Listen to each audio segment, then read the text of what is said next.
నూతన సాగు చట్టాలపై కేంద్రం వెనక్కి తగ్గింది. 3 సాగు చట్టాలను వెనక్కి తీసుకుంటున్నట్లు ప్రధాని మోదీ ప్రకటించారు. రైతులతో ఆందోళనతో ప్రధాని నరేంద్ర మోదీ సాగు చట్టాలను రద్దు చేస్తున్నట్లు ప్రకటన చేశారు. మరింత సమాచారం మా ప్రతినిధి అరుణ్ అడిగి తెలుసుకుందాం. అరుణ్, నూతన సాగు చట్టాలు 3 సాగు చట్టాలను వెనక్కు తీసుకుంటున్న సందర్భంగా ప్రధాని ఏం చెప్పారు?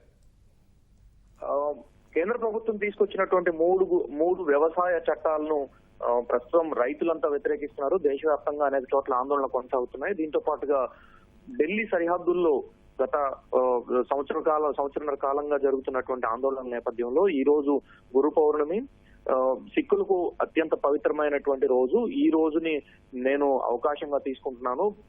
ఇప్పటి వరకు దేశ హితం కోసం, రైతుల హితం కోసం అనేక చర్యలు తీసుకున్నాము. ముఖ్యంగా 10 కోట్ల మందికి, దేశంలో 10 కోట్ల మందికి పైగా ఉన్నటువంటి చిన్న రైతులను దృష్టిలో పెట్టుకొని, దేశాన్ని దృష్టిలో పెట్టుకొని తీసుకొచ్చినటువంటి 3 వ్యవసాయ చట్టాలను ప్రస్తుతం చాలా మంది దాన్ని అపార్థం చేసుకున్నారు. అన్ని రకాలుగా ఎంఎస్పీ పరంగా కానీ, రైతులకు అవసరమైనటువంటి అన్ని రకాల చర్యలు, వారికి భవిష్యత్తును చూపించేటువంటి విధంగా 3 వ్యవసాయ చట్టాలను తీసుకొచ్చినా దాన్ని అర్థం చేసుకోవడంలో కొంత వెనుకబాటు ఉన్నటువంటి నేపథ్యంలో ఈ 3 చట్టాలను వెనక్కి తీసుకుంటున్నట్లుగా ప్రధాని స్వయంగా ప్రకటన చేశారు. 2014లో అధికారంలోకి వచ్చినప్పటి నుంచి ఇప్పటి వరకు ప్రతి చర్య రైతులను దృష్టిలో పెట్టుకొని, ప్రతి అడుగు దేశ హితం కోసమే చేసినట్లుగా ప్రధాని తన ప్రకటనలో పేర్కొనడం జరిగింది. 3 వ్యవసాయ చట్టాలను వెనక్కి తీసుకుంటున్నామని, 3 వ్యవసాయ చట్టాలకు సంబంధించినటువంటి వెనక్కి తీసుకునే ప్రక్రియ ఈ నెల ఆఖరిలో జరిగేటువంటి పార్లమెంటు సమావేశాల్లో మొదలు పెట్టనున్నట్టుగా, అవకాశం ఉన్నంత మేరకు ఈ సమావేశాల్లోనే 3 వ్యవసాయ చట్టాలకు సంబంధించినటువంటి వెనక్కి తీసుకునే ప్రక్రియ మొత్తాన్ని పూర్తి చేసేందుకు కూడా తాము సంసిద్ధంగా ఉన్నామని స్పష్టం చేయడం జరిగింది. గురు పౌర్ణమి సందర్భంగా, అదేవిధంగా సిక్కులకు అత్యంత పవిత్రమైనటువంటి దినంగా ఈ రోజు భావిస్తున్నటువంటి నేపథ్యంలో అందుకు అనుగుణంగానే అందరి అంశాలను, అందరి మనోభావాలను పరిగణలోకి తీసుకొని ఈ రోజు ఈ ప్రకటన చేస్తున్నట్లుగా ప్రధాని తన ప్రకటనలో ప్రస్తావించడం జరిగింది. గత కొద్ది రోజులుగా జరుగుతున్నటువంటి ఆందోళనలు, సుప్రీంకోర్టులో జరిగినటువంటి విచారణల సందర్భంగా వచ్చినటువంటి అనేక విషయాలు, అదేవిధంగా వీటన్నిటిపైన అన్ని అంశాలను పరిగణలోకి తీసుకునే ఈ రకమైనటువంటి చర్యకు తీసుకుంటున్నట్లుగా ప్రధాని ప్రకటన చేయడం జరిగింది. దీంతో పాటుగా ఒక ప్రత్యేకమైనటువంటి ఒక కమిటీని ఏర్పాటు చేస్తున్నట్లుగా, ఈ కమిటీలో కేంద్ర ప్రభుత్వము, రాష్ట్ర ప్రభుత్వానికి సంబంధించినటువంటి ప్రతినిధులతో పాటుగా రైతులు, రైతు సంఘాలకు సంబంధించిన వారు, నిపుణులు, ఆర్థిక వ్యవసాయ నిపుణులు కూడా ఈ కమిటీలో ఉంటారని, ఈ కమిటీ ఇకపై రైతుల ఆదాయాన్ని మెరుగుపరిచేందుకు, కనీస మద్దతు ధర ప్రకటించేందుకు, అదేవిధంగా ఇతరత్ర ఏవైతే రైతులకు సమస్యలు వస్తూ ఉంటాయో వాటన్నిటిని పరిష్కరించేందుకు ఈ కమిటీనే ఇకపై పనిచేస్తుందని, ఈ కమిటీ ఇచ్చేటువంటి నిర్ణయాల ఆధారంగానే కేంద్ర ప్రభుత్వం తగిన చర్యలు చేపడుతుందని కూడా ప్రధాని తన ప్రకటనలో స్పష్టం చేయడం జరిగింది. ధన్యవాదాలు. संसद में चर्चा हुई, मंथन हुआ और ये कानून लाए गए। देश के कोने कोने में कोटि कोटि किसानों ने, अनेक किसान संगठनों ने इसका स्वागत किया, समर्थन किया।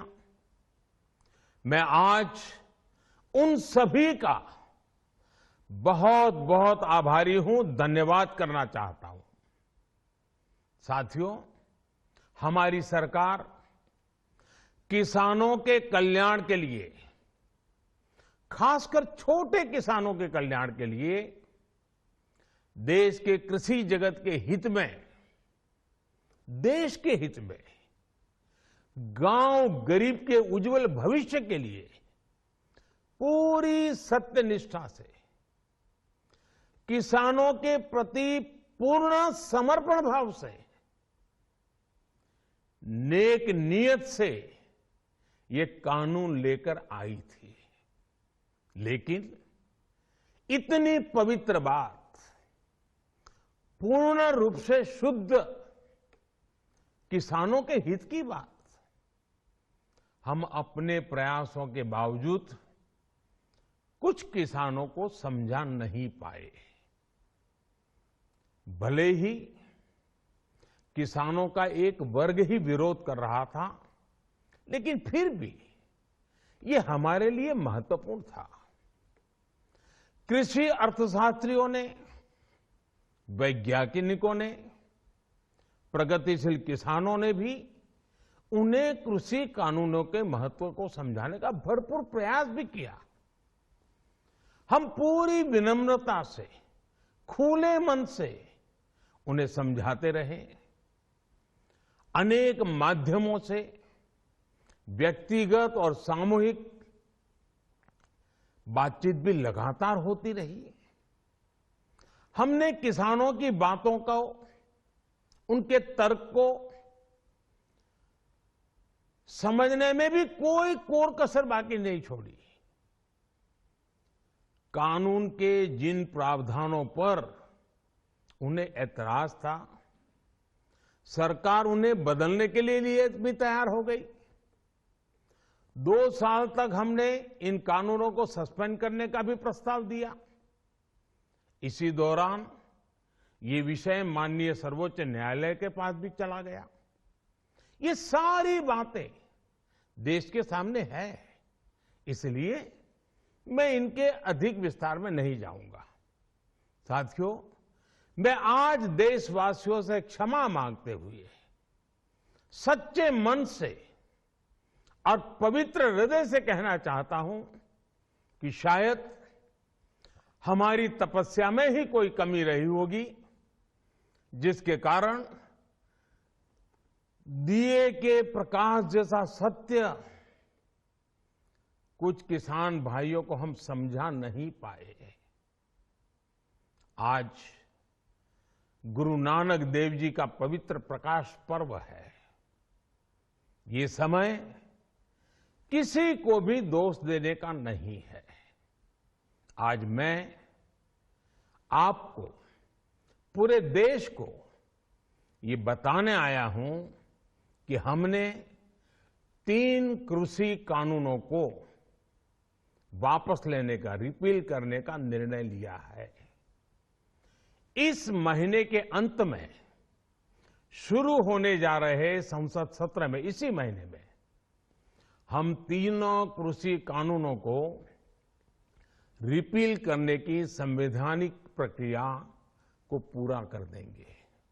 साथियों, मैं आज अपने सभी आंदोलनरत किसान साथियों से आग्रह कर रहा हूं, आज गुरु पर्व का पवित्र दिन है।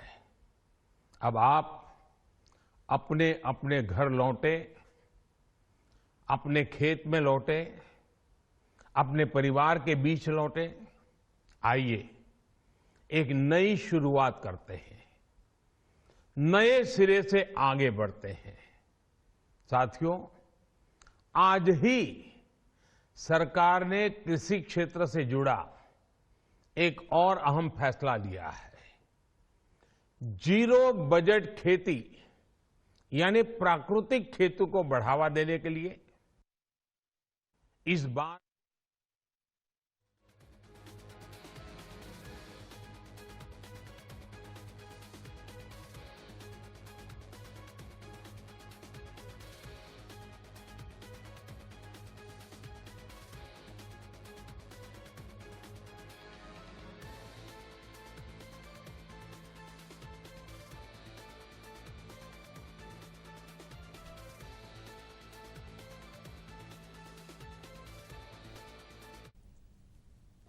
నూతన వ్యవసాయ చట్టాలను రద్దు చేస్తున్నట్లు ప్రధాని మోదీ కాసేపటి క్రితం కీలక ప్రకటన చేశారు. దీనిపై స్పందించేందుకు వ్యవసాయ కార్మిక సంఘం జాతీయ ప్రధాన కార్యదర్శి బి వెంకట్ ఫోన్ లైన్లో అందుబాటులో ఉన్నారు. వెంకట్ గారు, నమస్తే అండి. సాగు చట్టాల రద్దుపై ప్రధాని మోదీ ప్రకటనను రైతుల విజయంగా చూడొచ్చా? ఖచ్చితంగా అండి. సంవత్సర కాలం